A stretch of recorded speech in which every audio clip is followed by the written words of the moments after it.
well against their Kudiak opponents here in 2019, 2020. Their only loss in the new year against Hunter College, that tough 71-75 loss as the CSI Dolphins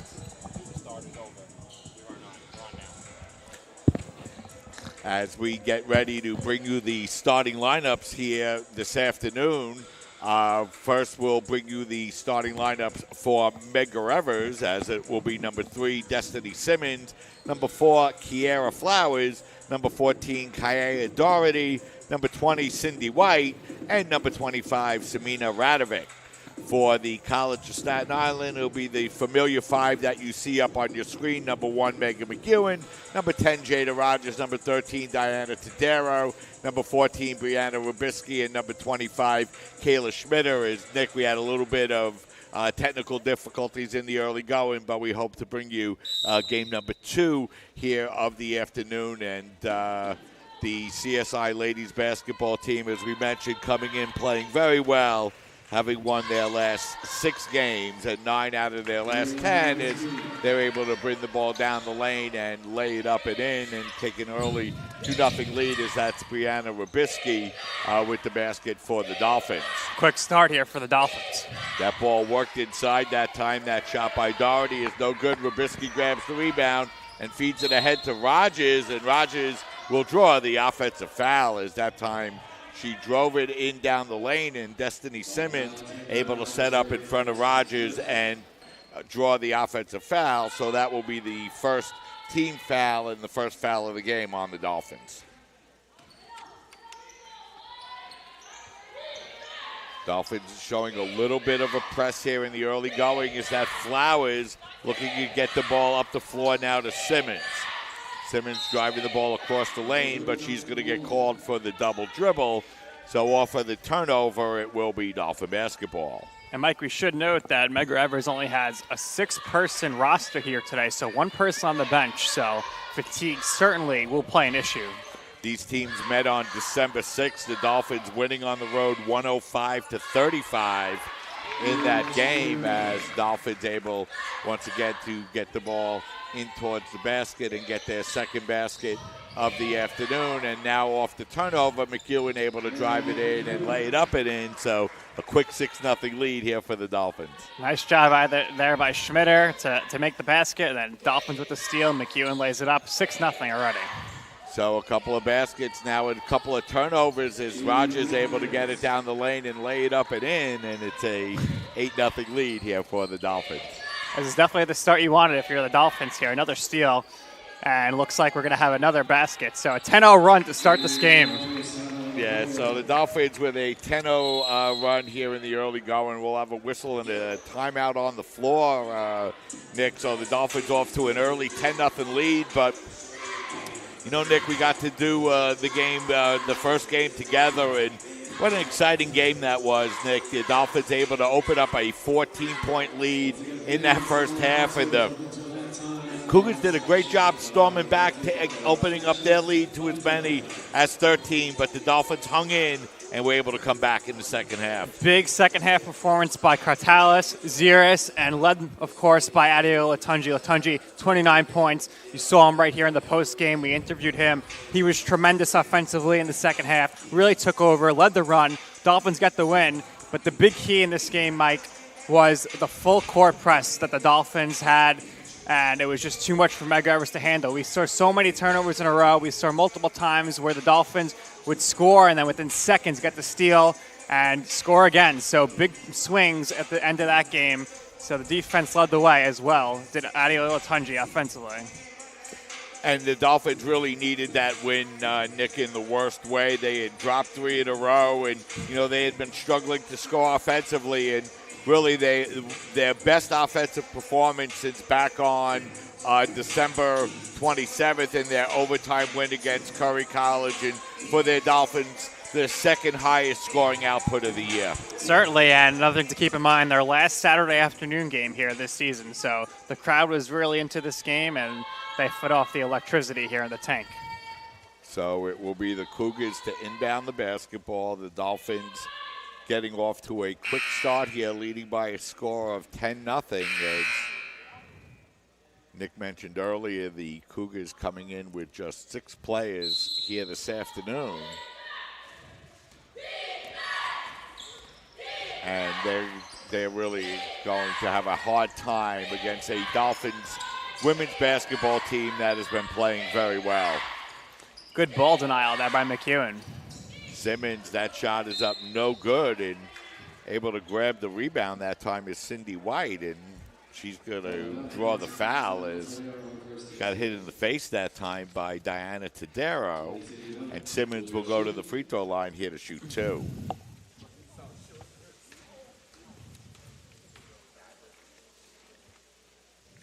And that first free throw is up no good.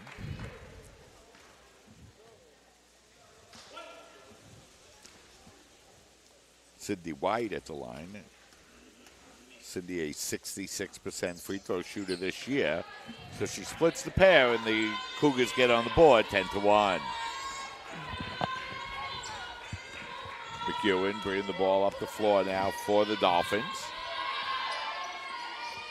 Rogers now gets it over to McEwen. McEwen's open three-pointer is up no good. And the rebound grab there by the Cougars. As it's the Dolphins with the basketball now, and a 10-point lead is the Cougars still looking for their first basket here of the afternoon. And we're lucky enough to be joined now by head men's basketball coach TJ Tibbs. Coach, congratulations on that big win here this afternoon. Thank you. Definitely felt good to get a win. You know, we've been struggling. Our struggles are noted. To get a win at home on Alumni Day means a lot, especially against a pretty good team like Medgar. So the Dolphins off to a strong start here, leading by a score of 10-1 against a Medgar Evers team that just traveled 6 players here to the tank this afternoon. As Tadero's shot is up no good, but Wabisky able to grab the rebound, and McEwen's three-pointer is no good as well. But you know, Coach, it was a really interesting game. It was a real exciting game. Guys shot like 70% from the field in the first half, led by as many as 14 in that first half, yet you had to come back from a 13-point deficit in the second half. How'd you keep the guys focused mentally? Honestly, can't take any credit for that. Our leaders like Adiola, Rigo, Joe Ziris, and really the whole entire team, don't want to just single those guys out, but those guys got together in a timeout and really took the onus on themselves for the energy, for the effort. And, you know, they allowed the coaches to manage the game and make some adjustments, but you've seen in the second half their energy was just relentless. Their attention to detail was relentless. Chris Velasquez and Christian Kopeg, who usually don't get consistent minutes, they don't know how many minutes they're going to play. They came in and they were excellent, especially when Joe Ziris went out with an injury. So, you know, all the credit goes to the players, and I'm just so proud of how hard they continue to play day in and day out and give effort. When honestly, there's, you know, average people wouldn't have any reason to play or give extra effort and everything, and they're just proving that they're not average. They're giving every single effort that they possibly can, and I'm so proud to be their coach. You know, Coach, the team had 15 or 16 turnovers against the Cougars in that second half. They had at least 18 points off of turnovers, and the team really seemed to turn it up. You mentioned at halftime you wanted to see better defense in that second half, and they really came out and played much better defensively in that second half. Yeah, the turnover thing, I mean, it's really, in the end, it's my fault. You know, we don't have a true point guard on the roster right now, and we have guys that are playing out of position. So we're patching it together. And they're doing an admirable job. Austin Mick, not a point guard, but he's been our starting point guard since the second game. Rigo Desteam is not a point guard, but he handles duties. And Chris Velasquez. None of these kids were recruited to play point guard. And, you know, obviously with Christian out this year, these guys are stepping up. It's definitely going to help them in the long run. But, you know, in spurts, we struggle with handling the ball and just completing passes. Defensively, like I just said, it was just the energy. Their 2 players were just phenomenal. I mean, I don't know if there's any better defense we could have played on some of those possessions. They were hitting step backs and tough threes, and even down to the end, the last 3 that bounced at every part of the rim and went in. And those guys were just awesome. So great players make great plays, and you just got to tip your cap to them and just keep going. Coach, Delahanty getting much more involved in the offense the last week or so. Last week we saw that big three-pointer. It seems like every time he touches the ball, and it's been going in as of late, the bench really gets excited for him. Yeah, he's a 4-year player. He's the only 4-year player we have on the team. Christian Kopech and Addy, other seniors, are 3-year players. And 4-year players in the College of Staten Island basketball program are just special kids. And he's, in his 3 years before this year, he's won 2 championships, lost at the buzzer in another championship. When he was a senior in high school, he was a starter on the Monsignor Farrell team that won an Island championship. They also won a Catholic city championship and was in the Catholic state championship. So this kid is just a winner.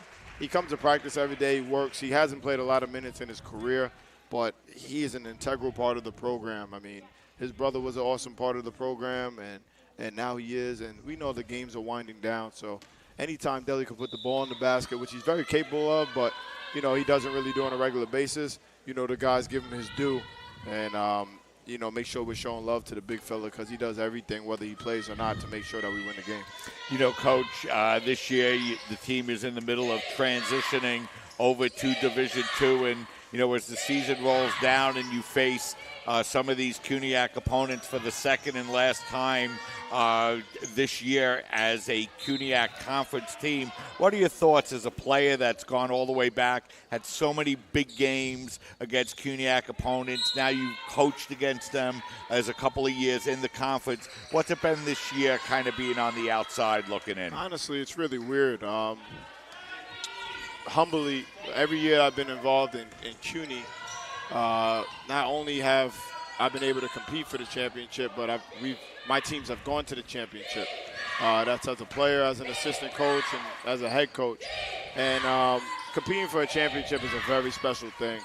I remember being a 5 seed one year at Baruch, and we had a tough season, but we put it together in the playoffs to be able to come back, and we lost in the championship game. But you always have a chance. So playing these teams and so many gyms that I've had some big games in team-wise and had some moments, like a lot of locker rooms we get dressed in, or some of the same locker rooms we did when I was a player. Some of the guys, like playing against Steve Shulman from Lehman, who I have tons of respect for. He coached when I played. It's just it's just weird. I'm CUNY made through and through. I have my degree from CUNY.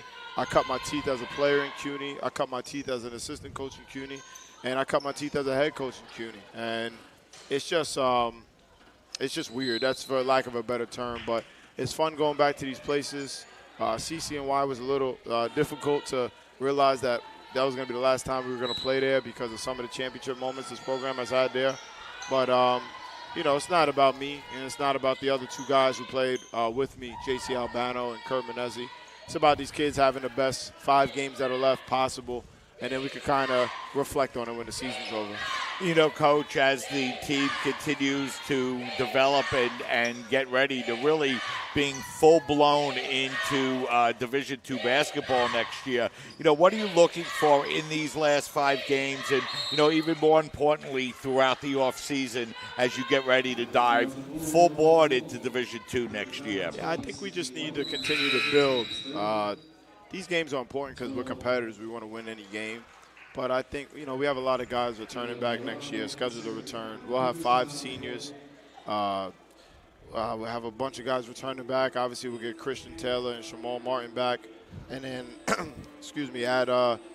add some pieces in recruiting. So what we're looking to do is continue to build on the things that are non-negotiable in our program, have an excellent spring semester in the classroom. And then in the offseason, we've seen 6 Division II teams.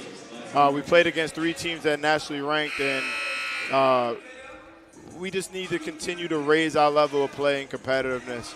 I know all of our guys currently were recruited to play at the Division III level, but I just think they're a group of great players.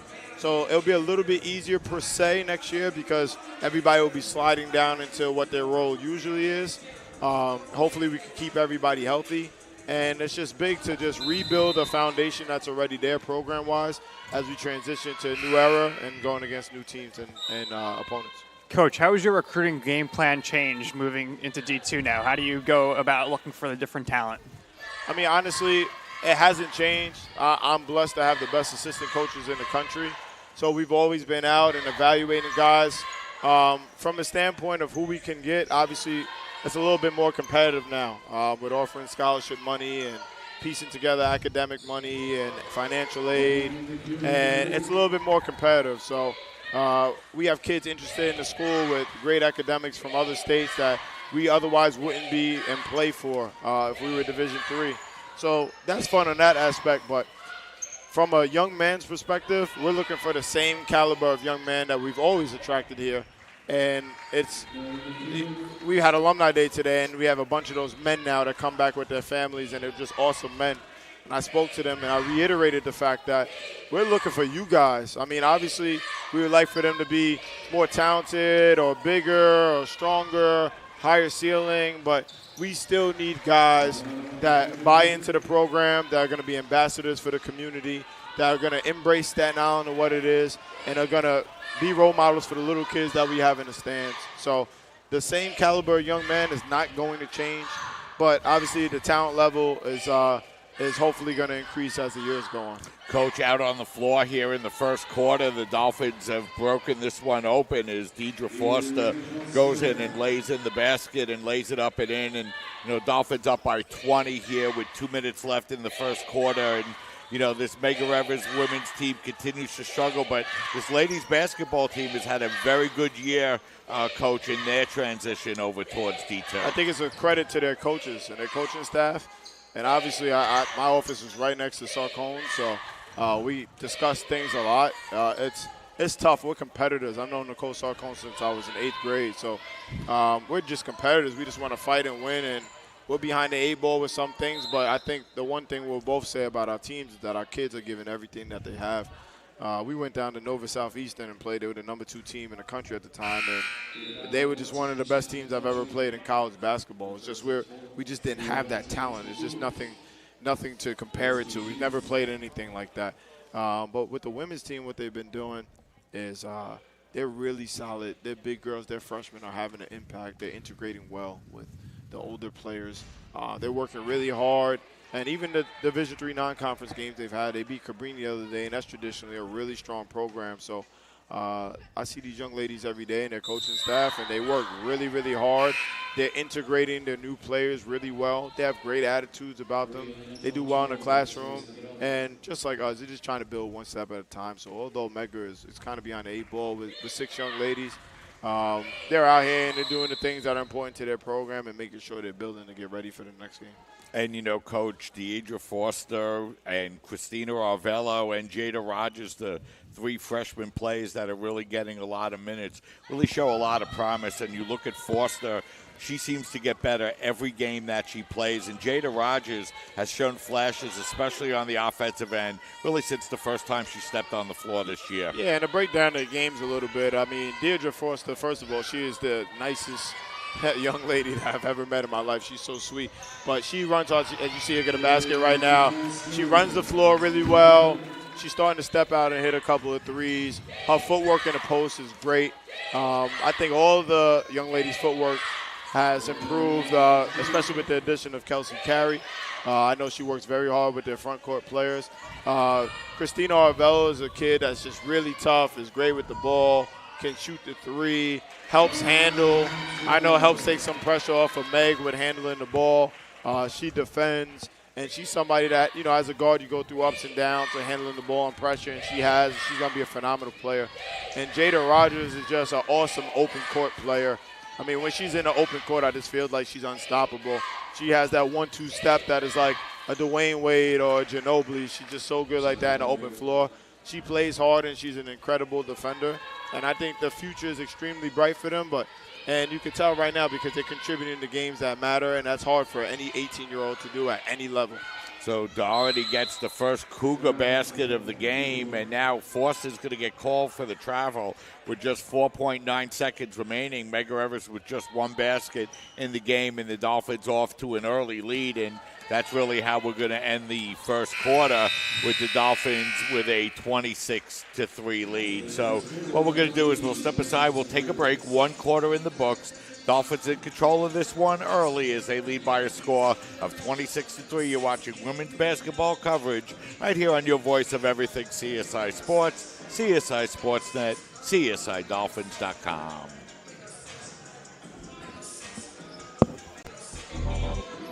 Champions know how to seize opportunities.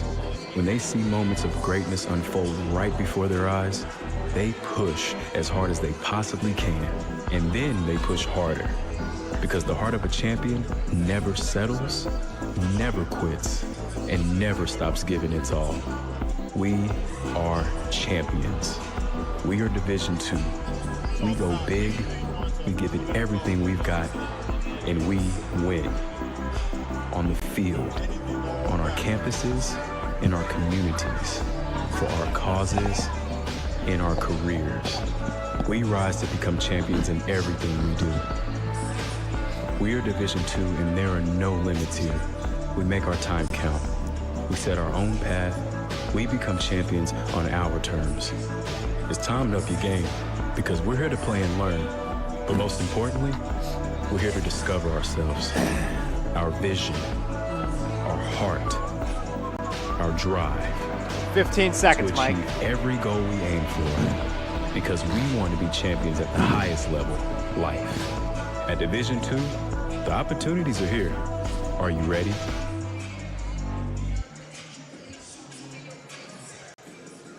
We're back, one quarter in the books. The Dolphins shooting 57% from the field in that first quarter, I should say.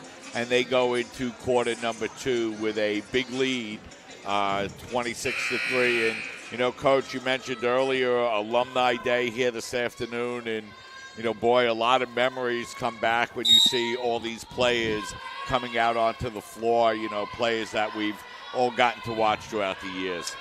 It's one of the top 3 moments in the program every year, with one being Tournament of Heroes, this alumni game and alumni day, and then graduation. In my opinion, those are the best days of the program. And I felt really like old, or it was like surreal today, because Eden Bronchich played, and he's the only guy that I've coached that is in the game. So that was kind of a surreal moment, having somebody that I've coached playing the game. But I mean, these guys are the heartbeat of the program, and the assistant coaches for the current team.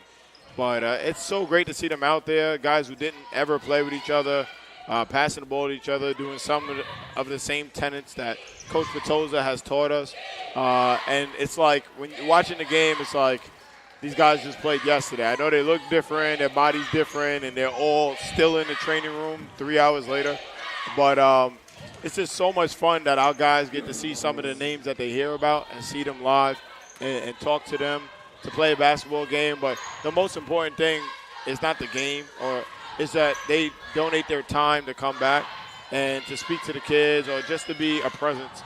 It's one thing to hear about somebody, but to feel them and to see them and to actually have them share their stories is the most important. And I'm so proud to be an alum of the school. Nick. Coach, did you think about checking in at all after your team was chanting a "We Want TJ" chant here in the tank? Man, I mean, honestly, I had told them that I would play a quarter this year, but I'm just not in a mental place to try to do all the things that need to be done for Alumni Day and also properly prepare for the game. There's just too much going on today for me to jump out there selfishly and play. I really would love to play. I mean, a bunch of my old teammates were out there. And, man, I would love to play 1 minute with John Cali. I mean, John Cali is the best point guard to ever play here. And just to be on the court with him one time selfishly would be so awesome. I feel like a little kid, and a bunch of other guys. But, you know, my duty first is to be the head coach of the program. And I got to leave my little kid dreams to the side. And hopefully I can get to a place where in the future I can at least play a little bit, because as an alum, it would be great to share the court with some of the great alumni that are out there. You know, Coach, you look back over the last 10 years, and this men's basketball team has had so much success, you know, never finishing below 500. You were such a part of those teams. What kind of memories do you get back from your playing days when you get to watch your teammates out there on the floor? Well, I could tell a couple of stories. Mike Pan, Leeway Pan, who was a senior when I was a junior, and it was our captain. We had senior night here, and that year he didn't really play too much. So coach put him in the game, and immediately all of us were trying to get him the ball to score. And we tried to get him the ball so much that we really abandoned everything we were doing offensively to the point where Tony had to call a timeout and remind us we were trying to win a game, and a game that we actually didn't win. And that's kind of like the brotherhood of CSI. That was such a big moment and a proud moment of trying to get the guy a basket on senior night. But most of the great memories that I had were not on the court. There were a lot of bus rides. I mean, even guys that weren't here, like Jordan Young. I mean, Del Toronto was here. I mean, he's such a clown. He's such a clown on the back of the bus. And we were fortunate to win a lot of games on the road that year, so our bus rides home were always a lot of fun, full of laughter. Bluchie McGlure, who's now Bluchie Valbrun. And we just be on the back of the bus just clowning, eating together, sharing time in the locker room. I mean, we were fortunate enough, and I was lucky enough to be around a lot of great players, so I was on a good team. But a lot of the greatest memories came on campus or off the court, and some of the same things that you hear the older guys talk about when they're getting around in their own circle. So I know we all sharing the same things. Dolphins lead this game by a score of 33-8. McEwen with 11 points so far in this first half. Coach, you mentioned spending time in the locker room. How do you assess the play of your assistant coaches today, Abano and Coach O? Oh, man, so Coach O is, he's a member of the program, obviously. He's one of my best friends, and he's an awesome individual. So he's been waiting for this alumni game since last year. He had 9 points. I don't know. You got the stat sheet? I know he had 9 points because that's all he's talking about. He had a turnover. I didn't know that. Can't turn the ball over, but he played well. JC struggled. I know he wanted to get a shot. He's a really unselfish player, but 0 for 3. I gotta really get on that. Get on him when I get off the air. But I mean, to play. I mean, he's as part of the program as anybody else. Even though he didn't play here, he's assistant coach. He's done his time, and JC to be out there. I mean, it's great.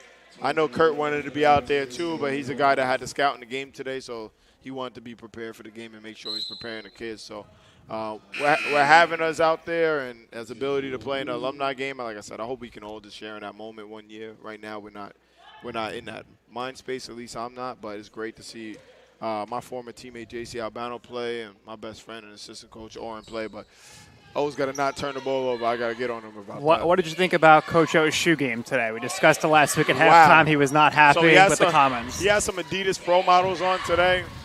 All right. And honestly, that might be one of his best pair of kicks that he has. To me, Pro models back in 2005 or whenever it was, they were it. Right now, they are not it. They were bad sneakers. Sorry, Adidas. They are really bad sneakers. But it's a lot better than his previous shoe game. He's not going to like to hear that, but that's how I feel. He needs to get him some Nikes. But you know what? We're working on that. O has his own style. And if he got 9 in some Pro models, then maybe he would have got 15 in some Nikes. So next time he's got to switch to some Nikes. Dolphins in control of this one with a 31-point lead. Jada Rogers with 10, Deidre Foster with 9, and both freshman players continue to play well. And, you know, Coach, when you look down the road for the CSI women's basketball team, you're really starting with Rogers and Foster as your two building blocks. Yeah, for sure. I mean, and they're great freshman pieces. But when I look out there, too, as I was about to mention her name, she touches the ball, Kayla Schmitter. Kayla Schmitter is an incredible basketball player and a great piece as a sophomore. I mean, she continues to play hard. She's got that 15-footer. Hopefully she steps out a little bit next year, but she's a solid piece. I mean, then you look at everybody else. They're losing a couple seniors, but Bree Rubisky next year and Tori Moylan, some of the vets. Tori was a great piece coming in halfway through next year. Meg, obviously, Meg Mack coming back as a point guard and being a senior and being an all-conference player last year and probably being one this year. So they have a good core that's coming back. And I know they're working very hard on the recruiting front, so they'll add some pieces. But it's always good to start with some stalwarts down low with Schmitter and with Rogers. With Deirdre Forster. And then on the outside having McEwen and Rogers and Rubisky and Meg Mack, of course, Tori Moylan. So I think they'll have a bunch of people returning like we will, and then hopefully they integrate the new pieces that they have. You know, Coach, the Medgar Evers men's basketball team playing very well so far this year and a much improved team, but the women's team continues to struggle a little bit, but yet these women come out and play and work so hard, and they, you mentioned before, they're not getting scholarship money or anything else. What's it like in the mindset of a player where they still are willing to come out and work and play so hard, even though success is so difficult for them to achieve? I'm going to tell you what, these 6 ladies on Medgar Evers are probably 6 of the most dedicated individuals. If I was hiring anybody for some sort of job, I would try to look at one of these young ladies, because nobody says dedication or perseverance like when you show up to a basketball game, a college basketball game with 6. And obviously they're not as talented as they probably could be as compared to the rest of the league. But they're out here. They're not complaining. They have great body language. They're fighting. Their coaches are still coaching.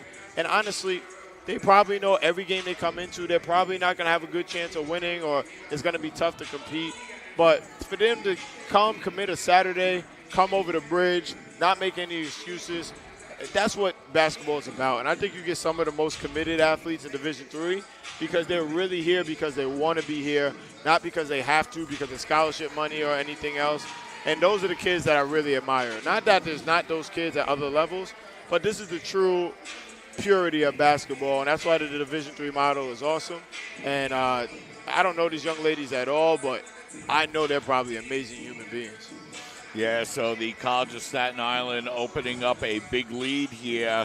Mike Babuski, along with head men's basketball coach TJ Tibbs and Nicholas Dersh, joining us as well. And, again, the women coming out and, really doing what they needed to do, Coach. You want to start out strong. You don't want to give a team that you feel you're better than any life, and the Dolphins did a nice job here coming out this afternoon. Yeah, these games are hard to play because you kind of know what it is, and the kids know what it is. But if you really want to honor the game in general, you play as hard as you can, and you execute the game plan. And they're out here, and it's a business effort, and they're going about it. They're respecting the game. In all honesty speaking, it kind of doesn't matter what type of effort they give, but it matters to the coaches and it matters to them. And you want to continue to build. We have a game on Tuesday, and you don't want to get in bad habits. And then honestly, on the other hand, when you don't give effort and you kind of moseying around, that's an easier way to get hurt. So you want to go out there and continue to give the great effort, do what you got to do, take care of business, and then move on to the next game. So now McEwen out by the three-point line is Tadero with the basketball. And, Coach, a player that we talk about a lot here on Sportsnet, Diana Tadero, she's really had a fabulous career for the Dolphins. And really the level of toughness on this women's basketball team really changed the first time that Diana stepped out on the floor. And you hit it right on the head as always. And tell you something about Diana Tadero. And one. Sorry. It's a beautiful move that time, as taking the ball to the basket that time for the Dolphins and laying it up and in and getting a basket is Palenko, as we have an opportunity to see that replay as Lola drives it down the lane and lays it in. Yeah, I'm sorry about that, but I actually played baseball and football with one of Diana's brothers, Sal, who's my age, and I played with him growing up. And the Tadero name is synonymous with toughness. So you hit it right on the head. So I didn't really know Diana growing up because she's some distance away from me in age. But when she came here, and I know about her from Moore High School, but when she came here, I just knew that she was going to be tough because Sal Tadero, who I played multiple sports with, is one of the toughest individuals, is now a fireman, that I've ever played any sport with. Just mentally tough, physically tough. And the first time I watched Diana play basketball, I said, well, that makes sense. Because all their kids that play sports are just tough. They're intense. They don't take anything for granted. She has an awesome attitude about the game. She probably leads the nation in floor burns. You always see that she has bruises because she plays so physical. And honestly, she's a problem for anybody that she plays against. Because she's so physical, because she's so smart, she plays so hard. I think she's one of the hardest playing people that I've ever seen play basketball, men or women. I admire the way she plays, and it's awesome to watch her play night in and night out. Yeah, and she started off slowly, especially offensively, but now averaging a double-double a game, including 11 rebounds, as McEwen drives that one down the lane, and she'll draw the foul and go to the free throw line. But, again, for the CSI women's team as well, they're looking to develop and recruit Division II athletes as well for next year, Coach. Yeah, and it's going to take time. I mean, we don't want it to take time, trust me. I mean, losing games, it hurts no matter what. And we owe it to our current players to give everything that we have. It's not about next year. It's not the year after. We got to continue to focus on that and build. But it's going to take time. It's going to be new for everybody, getting pieces in, getting kids in the dorms, and it's a whole thing that we have to encompass. But as a coach, it's exciting to compete at a Division II level, to go and be competitive in recruiting against other schools that we might otherwise not have a chance to, and to bring quality young men and young women into the program. And I'm an alum. I'm proud of everybody from every sport. So, all of us coaches, not just men's and women's basketball, but all of us coaches, we speak a lot. We're working. We're burning the midnight oil. We're trying to make sure we're turning over every leaf and every stone to follow leads, and it's going to be a growth process. It's new for everybody, but we're going to give everything we possibly can and make sure that we're respecting the school and the athletic program the best way we possibly can. Yeah, so the Dolphins continue to build on their lead now as we're under a minute to go in the first half. Palenko with a three-pointer there. She has 6 as that ball will be thrown out of bounds as we have an opportunity to look at that three-point make by the Dolphins. Is, Coach, you're playing a game like this and you're comfortably out of control. You still have over 20 minutes to play. What are you looking to do from a coaching standpoint throughout the remainder of the game? Execute on the things that we do every single day. Execute on whatever the base tenets are. Whatever you want to accomplish every single game, you want to make sure you accomplish in this game. You want to maintain good habits, and like I said, you want to respect the game. So you have some young ladies in here who will get minutes and opportunity that in other games they might not. And for them, I think these minutes are very important because you want to establish good habits and you want to continually show to the coaches that you're ready. So if you're a shooter, you have open shots. It doesn't matter who an open shot is against. An open shot is an open shot. So if you're a shooter, you want to knock down those shots. You want to be consistent. If you're an assist person, you want to drive the basketball and you want to deliver the pass on time and on target. You want to do everything you can to keep good habits and keep building, and you want to take whatever good juju you can and take it into the next game and the next practice. So we're going to have a whistle and a traveling violation called with 1.3 seconds remaining. And Destiny Simmons, sorry, Mike, but I don't know her at all, but she's competitive. She's arguing about a call, not complaining, but competitive, wanting to get that. That speaks a lot about her. Ooh. And I think she was right, TJ. I didn't really see much of a travel on the play as we're going to go into halftime off of that missed shot with the Dolphins comfortably out of control of this game by a score of 46-10. A good first half for the Dolphins, Coach. They really did what they needed to do and kind of what was expected here through the first 20 minutes. Yeah, they're going out there, they're handling business. You see some good contributions from a bunch of different people. Lola Palenko came in, got an N1, able to get a bucket. So, that's great for that. And regardless of anything, we all have, after this, they only have 5 games left like us. So, you got the seniors. We talk about it every game. We count down how many games we have. It's 5 games we have together. So I don't care who we're playing or what the situation is. We need to go out there and honor the game and do the right thing because this is the last couple of weeks, 17 days that we're going to be together as a team. So we're at halftime here. The College of Staten Island comfortably out of control of this one. Why don't we step aside? We'll take a break for a few minutes. We'll be back to get you some halftime stats and really to talk more with head men's basketball coach TJ Tibbs as you're watching doubleheader basketball coverage exclusively on your voice of everything CSI Sports, CSI Sportsnet, CSIDolphins.com.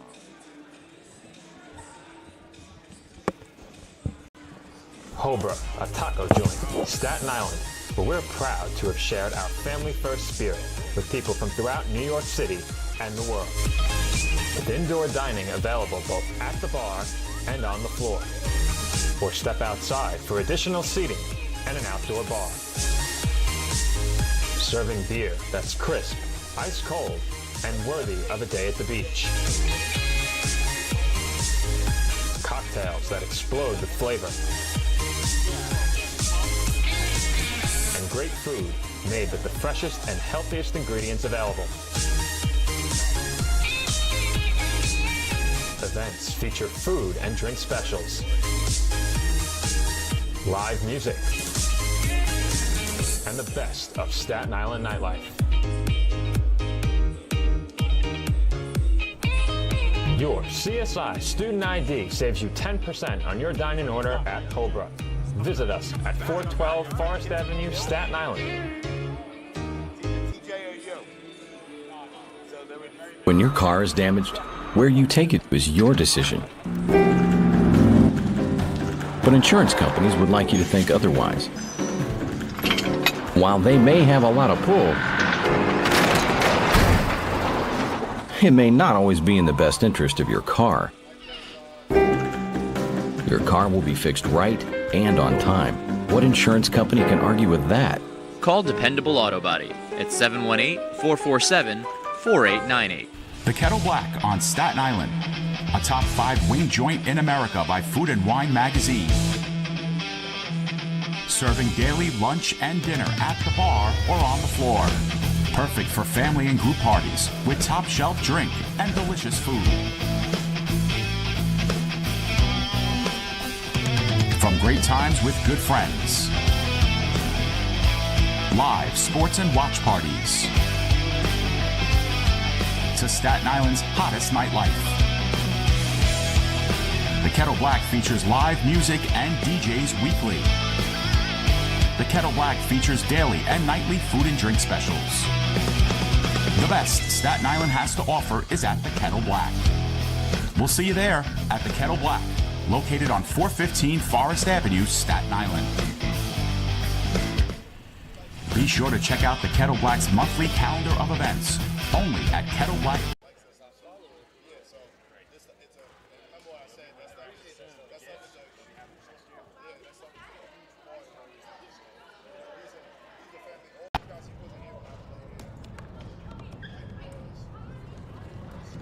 They said I couldn't dream. Called me a piece of trash and swore that's all I'd ever be.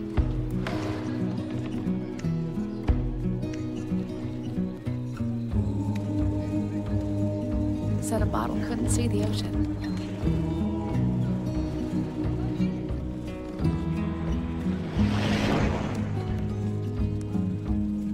Give up. Go back to the dumpster. But I didn't listen. I made my way.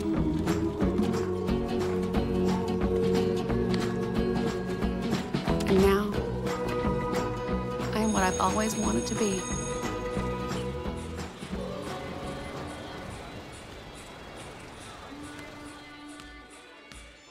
When your car is damaged, where you take it is your decision. But insurance companies would like you to think otherwise. While they may have a lot of pull, it may not always be in the best interest of your car.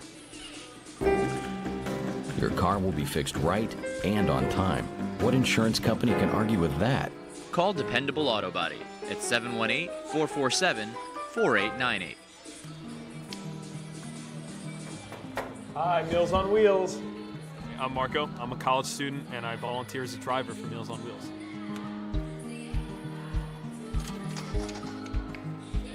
I think it's awesome meeting these people. I mean, they're so interesting. They've had so many wonderful experiences in life. Your community helps to raise you up into the person that you become. Meals on Wheels is a great way to give back to that community. Cobra, a taco joint, Staten Island, where we're proud to have shared our family-first spirit with people from throughout New York City and the world. With indoor dining available both at the bar and on the floor. Or step outside for additional seating and an outdoor bar.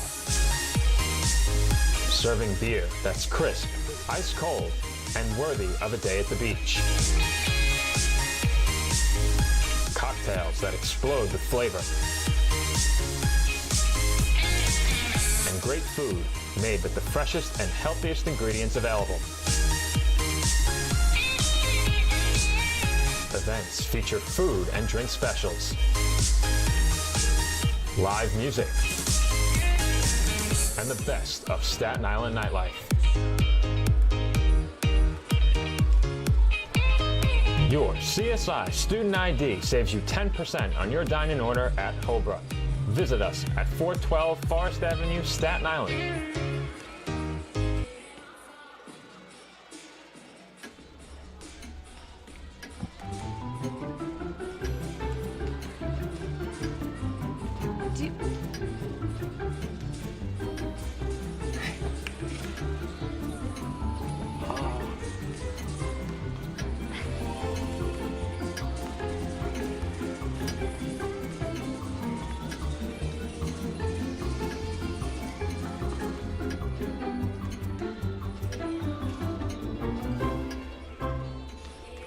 Listen, you're my friend. I noticed you haven't really been yourself recently. Yeah, I feel like something's up. How are you? Are you okay? Is there anything you want to talk about? I just want to know how you're feeling. And listen, even if you don't know what to say, I'm here to talk. No matter what you're going through, I just want you to know I'm here. I've got your back. When you want to talk, I'm here.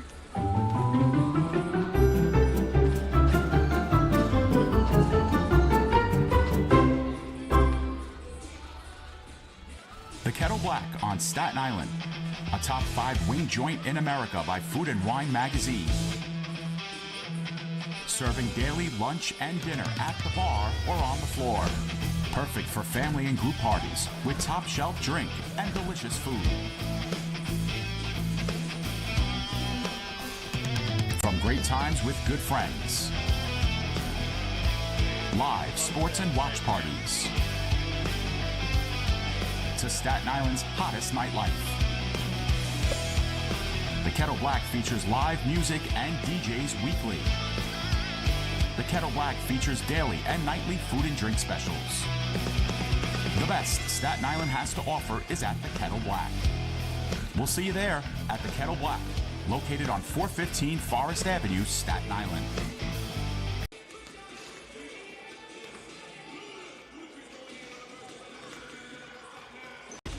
Alvin and the Chipmunks want to remind you, bacteria can hide in food and make you ill. Wow. But you can keep bacteria from ruining your day with 4 simple steps. Clean. I'm waiting for the rinse cycle. Separate. Cook. Fire in the hole! And chill. We chipmunks are notoriously tidy. Check your steps. The road trip to food safety starts at foodsafety.gov. So they say it's a man's world? I don't see anybody's name on it. While they were doing their thing, we slowly tamed them. Today, women can do anything men can do.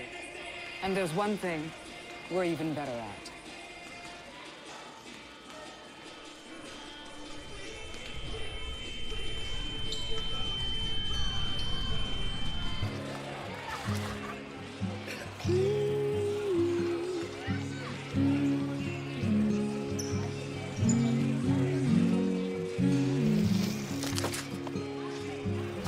Of all the things you've done with your bike, donating it to Goodwill may be the most incredible of all.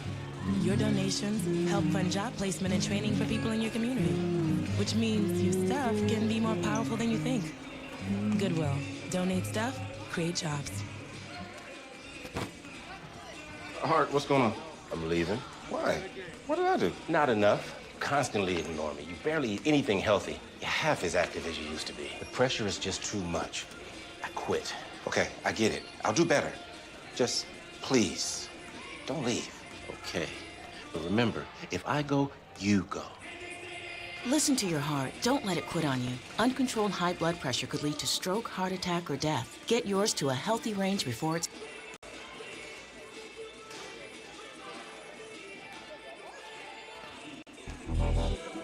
Champions know how to seize opportunities. When they see moments of greatness unfold right before their eyes, they push as hard as they possibly can, and then they push harder. Because the heart of a champion never settles, never quits, and never stops giving its all. We are champions. We are Division II. We go big, we give it everything we've got, and we win. On the field, on our campuses, in our communities, for our causes, in our careers. We rise to become champions in everything we do. We are Division II, and there are no limits here. We make our time count. We set our own path. We become champions on our terms. It's time to up your game, because we're here to play and learn. But most importantly, we're here to discover ourselves, our vision, our heart, our drive, to achieve every goal we aim for, because we want to be champions at the highest level, life. At Division II, the opportunities are here. Are you ready?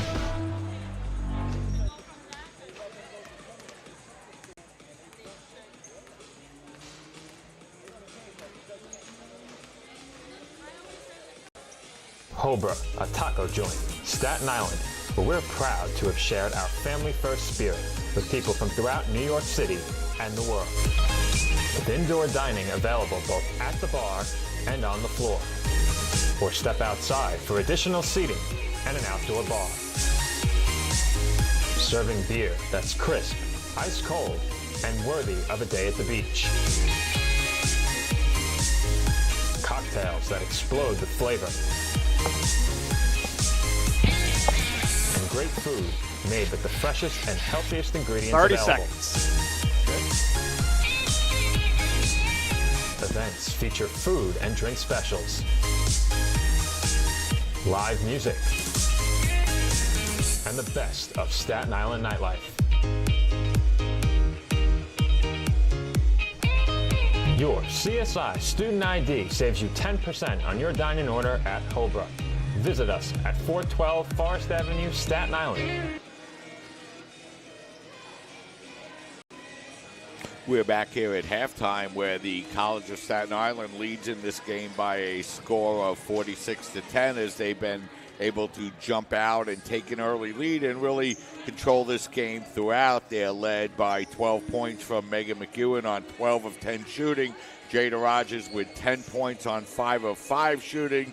Dolphins have done well, forcing 16 turnovers. You see the stats up on your screen. The Dolphins shooting 47% from the field, 20% from the three-point line, out-rebounding Medgar Evers by 10 and forcing 10 more turnovers. And, Coach, the ladies coming out and really doing what they needed to do here this afternoon. Yeah, and this is definitely a game where the stats don't really tell the story. And what we look for as coaches in something like this is energy and effort and consistency. So, the stats are going to be a little lopsided. But, you look for consistent energy, effort, and like I said before, trying to stay with the tenets of your program that are important every game to get a win.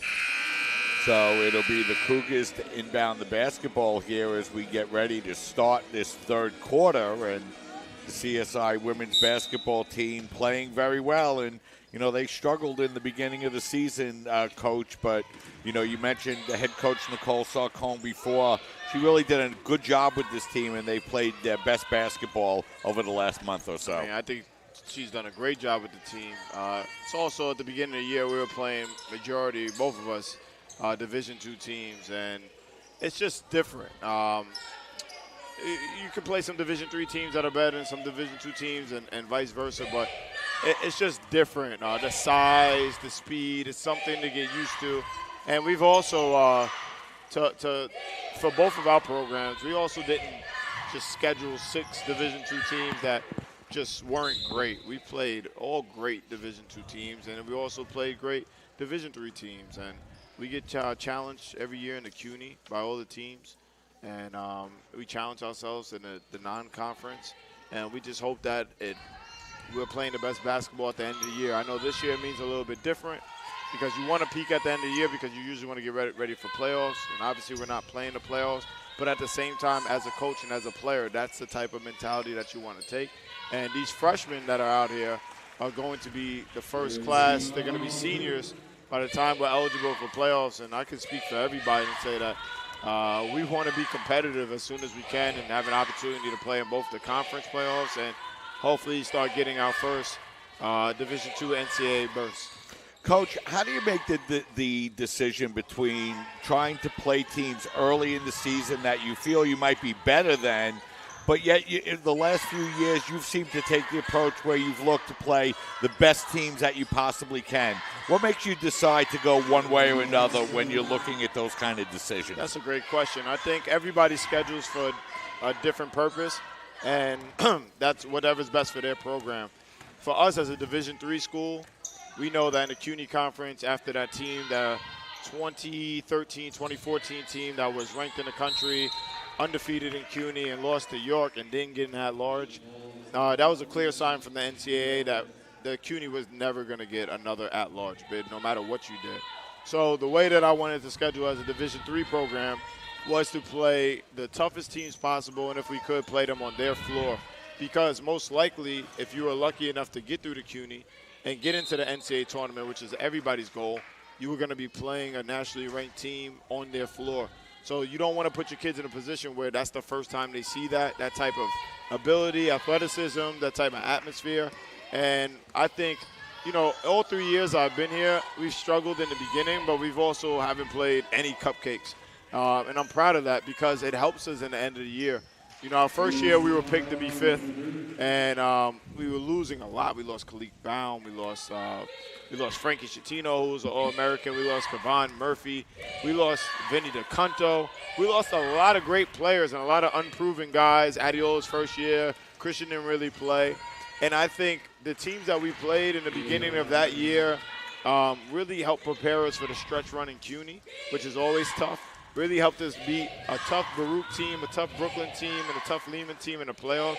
And then it helped us be so competitive in a game at Cabrini against a nationally ranked team where, one shot this way, one pass this way, we could have won that game. And that would have been only the third NCAA game we would have won in program history. So sometimes you got to take your lumps as long as we're getting better and not getting discouraged. And the most important thing is conference play. What I'm looking forward to in Division II when the time comes is that, not that it's easier to get into the tournament, but it's definitely a little bit more clear of a path if you have a good regular season to get in as an at-large. So looking forward to that. We have a lot of work to do. The ECC is no joke from men's basketball, and I'm sure from a women's basketball perspective. So we just have to continue to schedule difficult teams, get used to playing, and just keep growing from that standpoint. Coach, as you're in this transition period and not postseason eligible for the next 2 seasons, how does that affect recruiting? It's also another great question. I mean, it affects everybody however you allow it to affect you. Honestly, I can understand from a player's perspective of somebody who wants to compete for championships. Like I said, it's something I've done for my entire life. So it's not ideal. But the type of student athlete we're trying to bring is somebody who embraces the challenge of everything. You're not just coming here for basketball to win championships. Do we want to win championships? Absolutely. But do we want to be excellent students in the classroom? Do we want to be excellent ambassadors?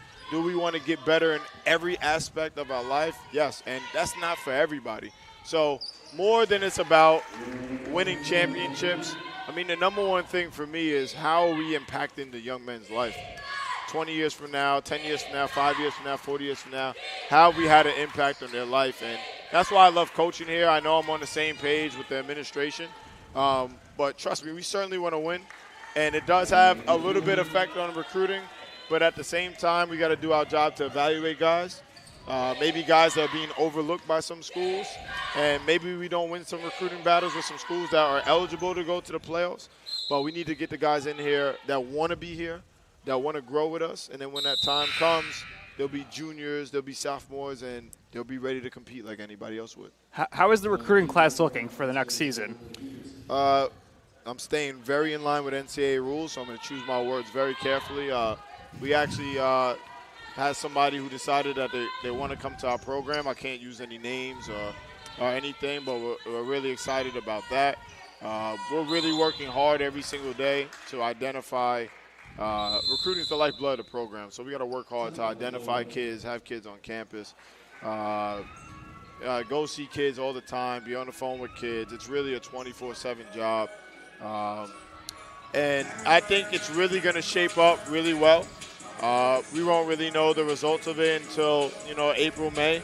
So there's a lot of work we got to do, and even work we got to do early with kids who are juniors in high school now to establish those relationships, to get them on campus, to point them to the YouTube channel so they can see that their parents can see us with the games, which is a huge part of what we do. And I believe anybody who gets on campus and meets the people that we have, it's a hard decision to say no to us. But anybody that comes is going to be the toughest thing they ever do in their life, and that's what I owe them. That's what I owe their parents. So we just got to continue to find the right people and do everything that we're supposed to do, and I know that we will do that. We have 4 minutes and 55 seconds remaining here in this third quarter. The Dolphins continuing to play well. A couple of three-pointers by Christina Arvello. Lola Palamenko just hitting a three-pointer of her own. The Dolphins comfortably in front of this game with 4 minutes and 55 seconds remaining here in the third quarter, joined by head men's basketball coach T.J. Tibbs, Nicholas Durst, doing double-duty engineering and helping out with the color commentary, as well as the Dolphins coming out in control of this game. And, Coach, you mentioned before, 5 games remaining in the regular season. This is a Dolphin program and some veteran players on the Dolphin team that have been really used to, let's be honest, nothing but winning, nothing but success, really throughout the CUNY tournament. This team's struggling a little bit more. What's the difference coaching this team down the stretch compared to your first 2 seasons?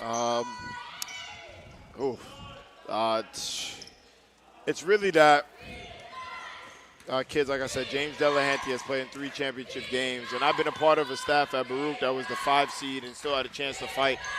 And it's kind of, I don't blame the kids really for sometimes not having the extra effort, because like a win like today, which is a great win, would really, put us in a chance for whatever it would be, a playoff spot or seeding, a home game, so you're constantly fighting to put yourself in a better situation for the playoffs. But that's not the case, obviously. It's really weird because, with all due respect to everybody else, in men's basketball, College of Staten Island for this past decade has dominated the CUNY. We've I don't know how many championship games we've been there, but I was a player at the start of it, so I know we went from 2010 to 2014 to 2015, and we've been to the last 3. So it's been It's like I tell the guys, we've lost in a lot of championship games this decade, but that's really a champagne problem. It's a problem that you'd like to have as a program. And I know in my heart, as much as we've been struggling this year, and some of the struggles have been because I put that on the program with having Shamal redshirt and having Christian Taylor redshirt, I just know the way these kids fight. I just know regardless, if we get in as a 6 seed or whatever, that I know these kids will make a run because that's just the DNA that's in the program. And it's kind of tough. We got 5 games left. I only have 5 games left to coach Adiola, Christian Kopeg, and James Delahanty. And it's kind of emotional to think about it because these kids are giving so much to the program. And, February 18th is just going to be it. I can't even think about it. I don't know the words I'm going to have. I don't know if I'm going to have any words, but these kids continue to play hard for each other, and we honor the game and we prepare the same way. We're trying to win as many games as possible. And selfishly, I know CSI history. I know the losing programs, the losing seasons in history. And, we have 13 losses now, so we're going to have a losing season, but that doesn't define who we are, what type of season we have. We're going to keep fighting and try to put as much lipstick on the pig as we can, but regardless of what we did record-wise this year, super proud these kids continue to fight and respect each other the right way. We have a 2.85 GPA, which is good, but, being ourselves, we want to be better. We want to be over 3 as a team, and we will. We're going to keep fighting, and we're going to graduate 3 kids this year who are exhausting their eligibility and are going to graduate with a degree. And those are the things that are the most important. But believe me, these next 5 games, I want to win as much as anybody else. Coach, Adiola had a great game today, 29 points. How have you seen him grow over the past few years, both on and off the court? Well, this year he's been in a tough position. Whenever you're playing without a talent like Christian Taylor, who just makes everything so much easier, it's harder. He's the number one guy in everybody's scouting report. And for 3 years, he's been scoring the basketball. You know, we look at every game. We could be struggling. He could be struggling. You look down at the box score. Adiola has 20 points somehow on 50% shooting. It's just ho-hum. The guy just goes about his work. The one thing I'm really proud of him this year, and we've had moments where we've been screaming at each other on the bench because we're just trying to figure it out, is that he's learning how to lead. He's learning how to be that number one guy. He's doing everything he possibly can to grab guys, and it's frustrating for him. He doesn't want to go out like this. This is not a reflection of who he is. He doesn't know anything different besides competing for championships. So it's very hard for him to take. We've had a lot of emotional moments, but there was a point in the game today where we were struggling, and I was upset, and he walked over to me and patted me on the back of my head, and he didn't say anything, but that let me know that we were on the same page and that he had my back, and that's the biggest thing because he wouldn't have done that even 2 weeks ago. You know, he might be sulking a little bit, but he's realizing he's got to lead guys. He's not the most vocal of guys, but he's trying as much as he possibly can to be vocal. And I tell him every day, if you want to be a leader, you got to be seen, you got to be felt, you got to be heard. There's no such thing as a leader that leads by example. There's no such thing. That's cool. You can do that, but I need to hear you. I need to feel your emotion. And he's learning, as well as the other guys are. They've had to slide up and do things they otherwise wouldn't have to. We were fortunate the last 2 years. We've had some great leaders, so Addy just had to worry about going out and playing basketball. But this year you can't just play basketball. You have to lead. You have to guide every day. And it's exhausting and it's taxing, and you have to worry about everybody else on the team. But I'm so proud of him. This is a kid who is from my neighborhood. Well, he's from Arlington. I'm from Mariners Harbor. He's from Arlington. That's not my neighborhood, but he's from close. I tease him about it all the time. But I watched the kid pretty much grow up. He was going to Albany for 2 years just as a student. Every once in a while I would see a video on Twitter of this kid catching a windmill and like intramurals, and I would send him a message like, there's no way you shouldn't be playing college basketball. And when I got the job, they had a little celebration for me in my neighborhood in Mariners Harbor, and he was around, and I just looked at him. I was like, man, it's time, man. You got to put something down on paper. You can't just tell people you were great in all these leagues. And to his credit, he's come here. He's a 3.5 student. He is a 3.5 student. He's an excellent, excellent kid, respectful young man, and 1,000-point scorer, champion, first-team all-conference. He should be first-team all-conference this year, and he is just the epitome of what a CSI basketball player is. Yeah, I don't know what position he's currently in on the Dolphin list of all-time scorers, but he's working his way up that board upstairs, Coach. Yeah, it's something to get it in 3 years and to get it in 2 years and change, because he scored it in like the fourth game of the year against NYIT. So to do that is just remarkable. And then on top of that, to do it on winning teams and never necessarily the main scorer, because he's played with Christian, he's played with other great scorers. It's just out of control. All of his points have mattered. He doesn't have too many like garbage points. And that was great. And I don't know where he is neither. I know like where he could probably fall, but there's only a couple of guys that played like 2-3 years and have scored 1,000 points. You look at somebody like Rob Roche, played a couple of years and he's up there. Will Fonseca, he's played 3 years and he's up there. I know I'm missing some guys. I'm thinking of the board on top of my head.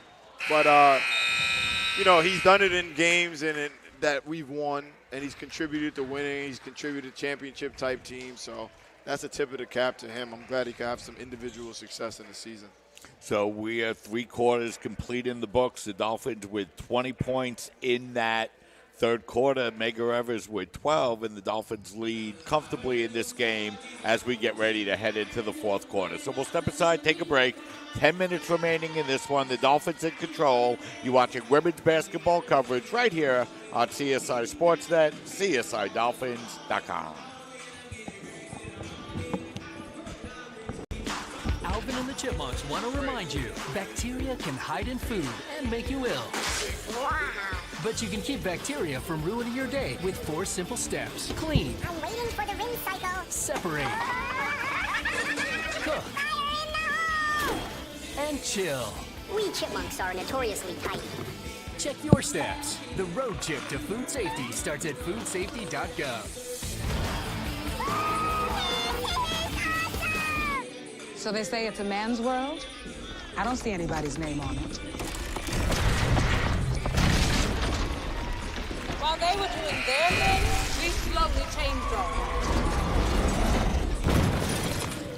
Today, women can do anything men can do. And there's one thing we're even better at.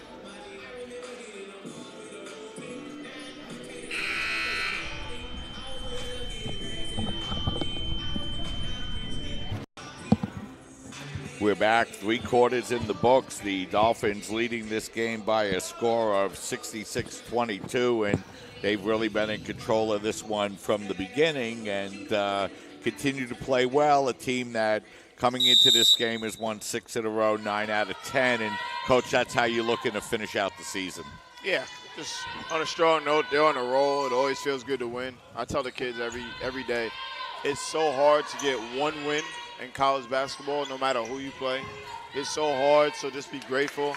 I got to give a shout-out to one of our assistant coaches who's now associate head coach, Nick Duran, who has got his 100th win as a college basketball coach today. So very proud of him and his growth. Somebody else I've known since he was in the 6th grade, and he's such an integral part of the program. His promotion to associate head coach is well-deserved. And the guys really got him with some water. We'll put that on social media later, but the guys really doused him with some water. I guess he didn't think that we knew it was his 100th win, so super proud for him, and congrats to Nick. You know, Coach, you mentioned several times I've known this guy since 6th grade, this guy since 5th grade, and, you know, that's really something that's very unique about Staten Island and Staten Island basketball is that, generally speaking, these guys grow up with each other, they play against each other throughout growing up, and then continue to do so, either playing with or against each other in college. Yeah, and I'm fortunate enough to be a part of the Staten Island sports community. I grew up playing Staten Island Boys League football, playing West Shore Little League baseball, playing cadets baseball, St. Peter's boys, St. Adalbert's kids, St. Rita's. I grew up in the CYO system. Mike Neely, who runs CYO, is my AAU coach. Everybody's connected one way or another, and Staten Island just loves their sports. They love their high school sports. We get support from a college standpoint. And it's a very special place to be a part of in the sports world. And I'm so proud to be a part of that. I have so many memories, and I could walk into any CYO gym, and I have so many memories as a kid. My dad coaches CYO. He coaches the 8th grade girls right now at St. Teresa's, and, you know, he coached me when I was younger. So there's so many connections with people, even people I don't really know, but you know through somebody else. And that's the great thing. I mean, having Staten Island kids on a roster is just so integral. It's something that's never going to change. We want to keep the best Staten Island kids home. We want to put a fence around Staten Island and keep them home because they're very important to our success, and they're very important to our history and the future of the program. Coach, it's a very tight-knit sports community here on Staten Island.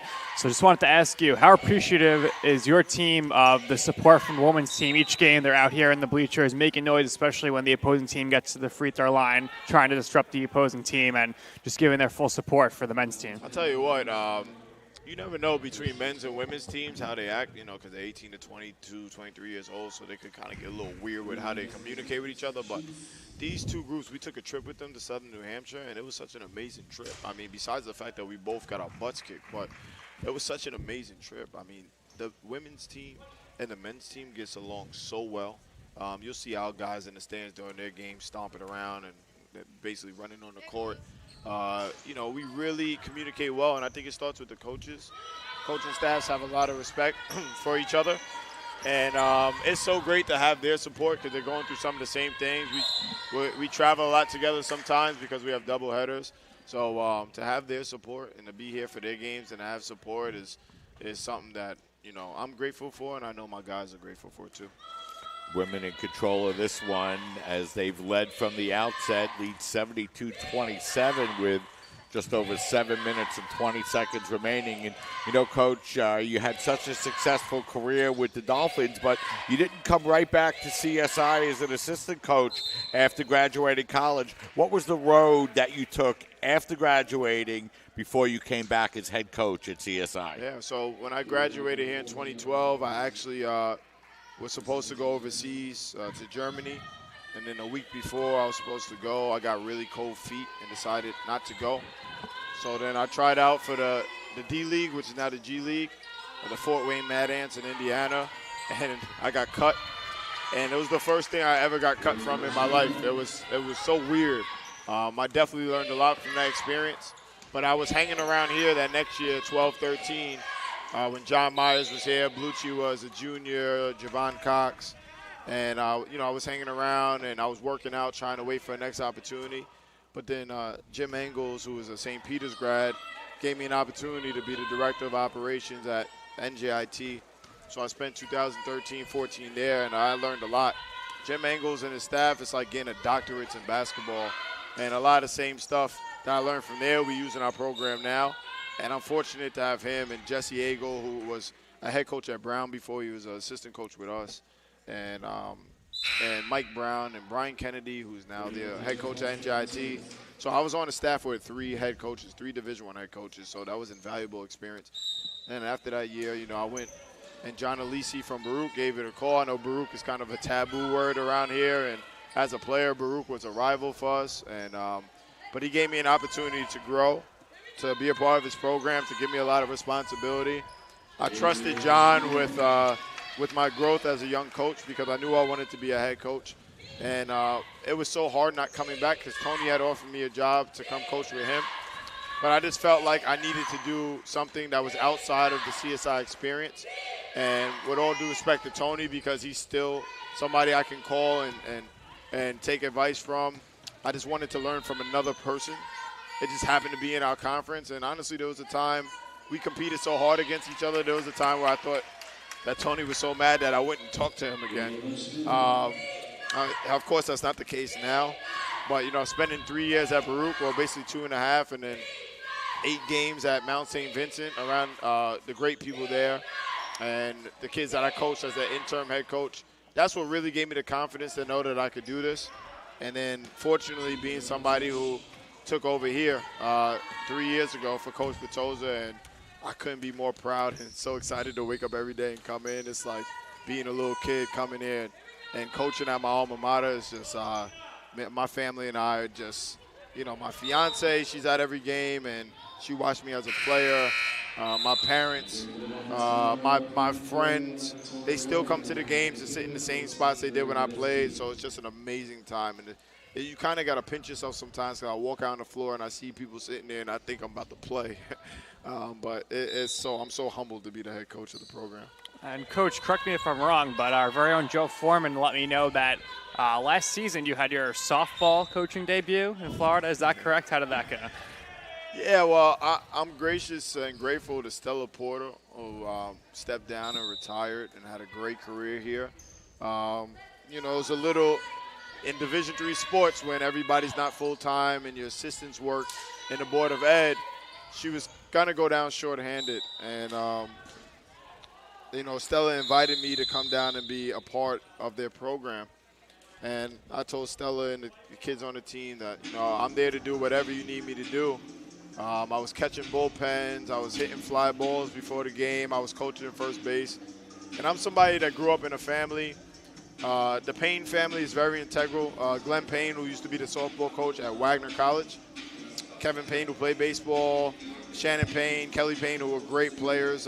Kelly Payne actually played here at CSI. Shannon Payne played at LIU in Port Richmond and is in the Hall of Fame, I believe, for softball. So I grew up around the sport. I grew up in a Payne household and would see, like, Kelly Crutchman in their house who was on the USA team. It's like, whoa, I see this young lady on TV, and she's sitting right here watching a movie with me. So to kind of live that out, and I wouldn't say I was coaching. That would be disrespectful to their program. I would say that I was a manager, and I was a small piece. And I got to have a lot of fun. The girls welcomed me in. And I have great relationships to the girls who return on the team now, the young ladies. And that was so much fun. I was kind of a jinx. We didn't win one game when I was down there, so I needed to do a better job.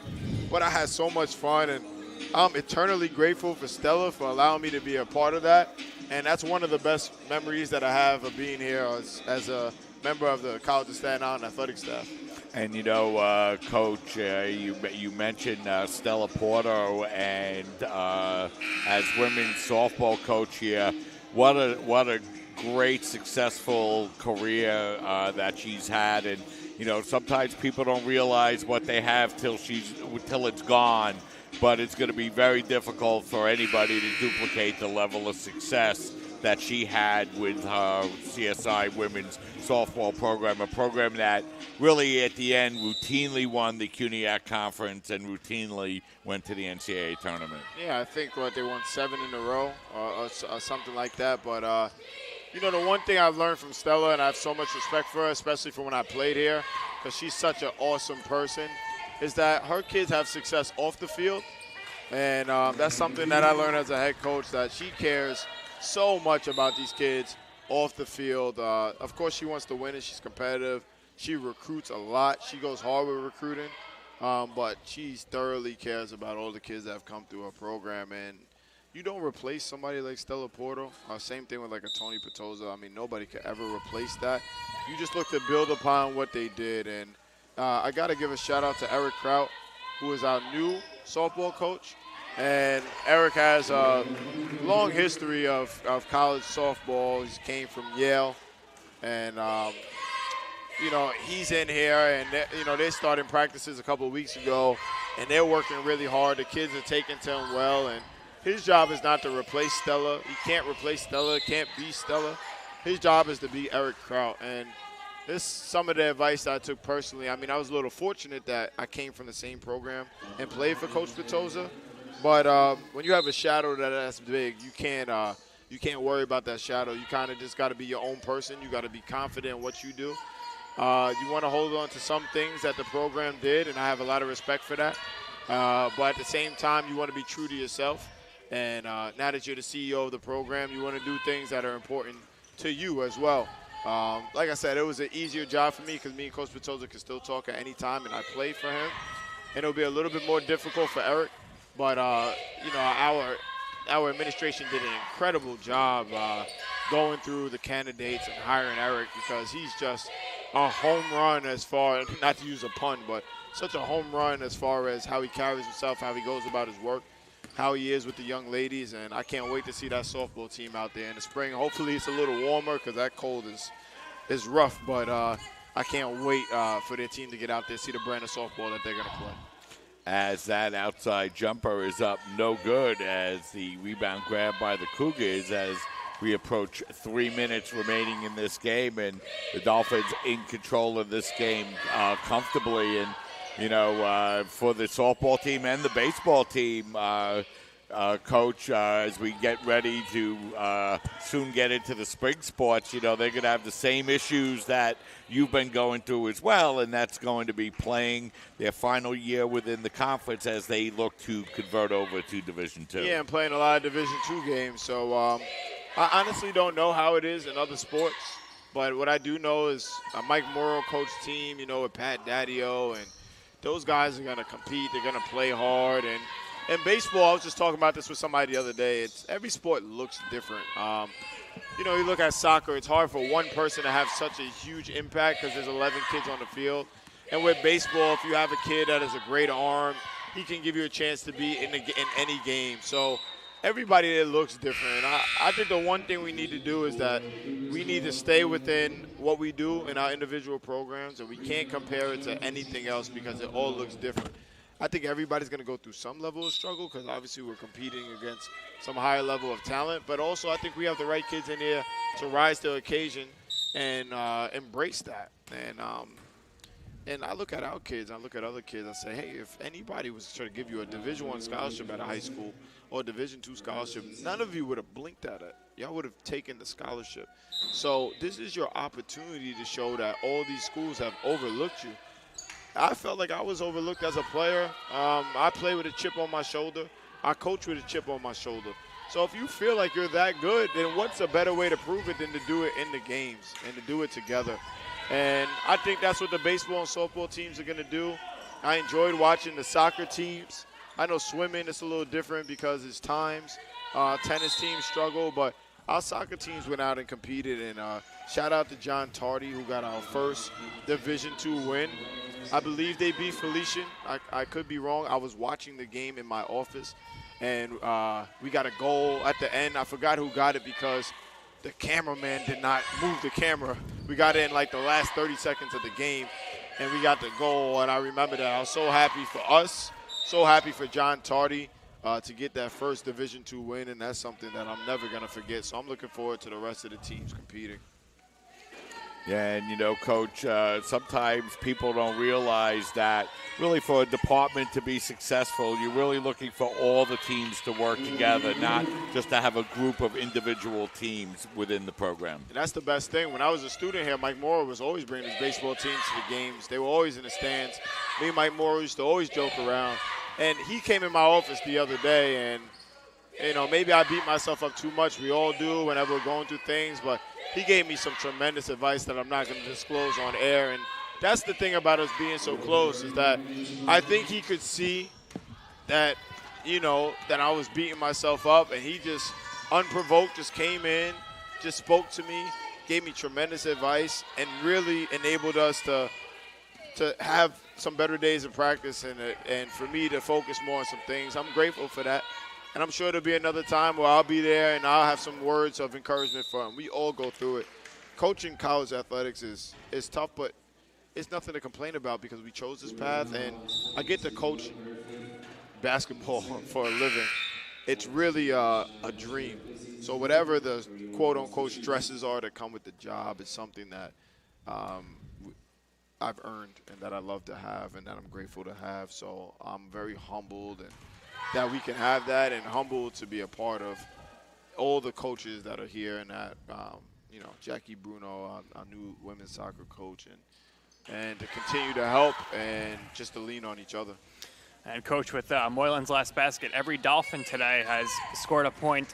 If you were in this position going into the locker room after this victory, what would you tell your team? I mean, great job honoring the game. You didn't see any nonsense, you know. You don't see laughing or disrespect for the game. You give that opponent's respect. My speech would be we're off tomorrow because Sundays we have off unless we have a game on Monday. Most of our guys will probably be in the gym at least for a little bit. So get in the gym, get treatment tomorrow if you can. We're back at it on Monday. And, you know, let's get preparing so that we could get a win on Tuesday.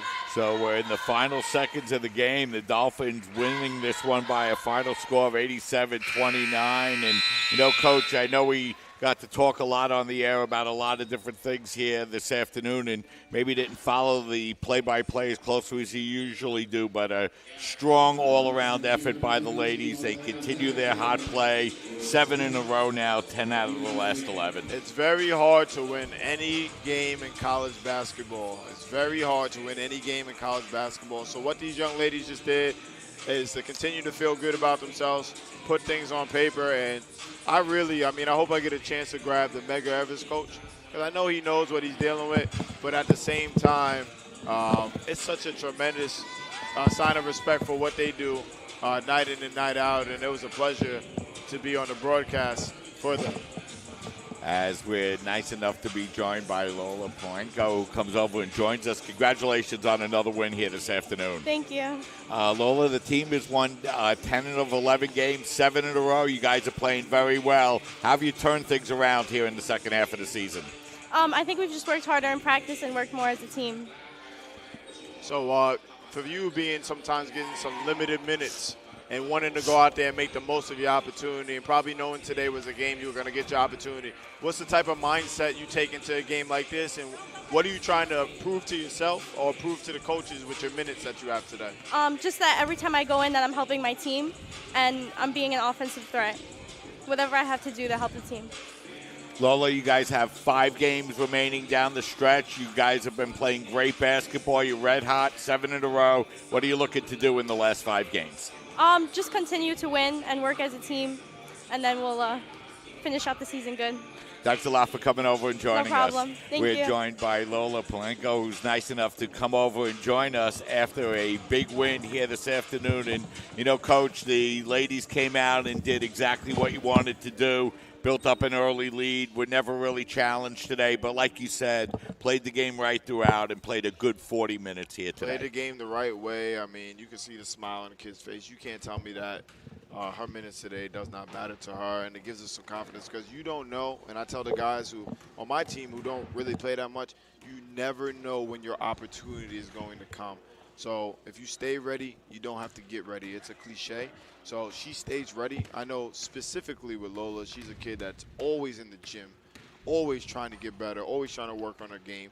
And just because she doesn't get an opportunity on this team doesn't mean she's not a good basketball player. So she came in, she played the game the right way. She hit a bunch of shots. She was 3 for 8 from the floor. She had 12 points. And it's always good to see the ball go in the basket in live action. You can do whatever you want in practice, but when the lights are on, it's time to perform. And when you don't have that many opportunities to perform, every minute. She played 17 minutes. I'm telling you, every one of those minutes were important for her, and I'm very happy for that kid. And, Nick, you were here for all 3 of the games here this afternoon. 2 big wins for the Dolphins and an exciting alumni game. Great day of basketball for the CSI Dolphins. Absolutely. Lots of high scoring today. All 3 games. The alumni game, very exciting. High point total. Obviously, the men with a thrilling victory, and now the Dolphins here just dominating this game. So the women's basketball team goes on to win their 7th in a row. They up their record to 12-8. The men break a 3-game losing streak with their big win over Medgar, and both teams will be back in action this Tuesday night against York College. And, Coach, thanks so much for coming over and being nice enough to join us here on Sportsnet for the women's basketball game. Thanks. I thoroughly appreciate coming on and being a part of CSI Athletics. And I got to give a shout-out to my number one, to my fiance, Christiana, who is a big reason why I can do any of this because of our understanding of time and things that we have to commit here. We're doing different things and contributing in different ways. She doesn't need a reason to get a shout-out, but she's just amazing. And I really appreciate her letting me commit time to my craft and doing things that benefit the program. So that's going to wrap things up here from the tank at the College of Staten Island. For my broadcast partner in game number 2, TJ Tibbs and Nicholas Durst doing double duty on the engineering and color commentating here in game number 3. And for Ricky Keeler, who was nice enough to join us for game number 2, Dave Pizzuto, Joe Foreman across the way, and, of course, the great Anita Lorenzo on the camera here for all 3 contests here this afternoon. This is Mike Babuski saying so long and thanks for joining us. Don't forget our next broadcast will be this Tuesday night as the men's and women's basketball teams will face York College. Have a great weekend, everybody, and we'll see you soon. Once again, the ladies win, the men's win. Great alumni game. Thanks for watching, everybody, and we'll see you Tuesday night. Victory Boulevard, baby.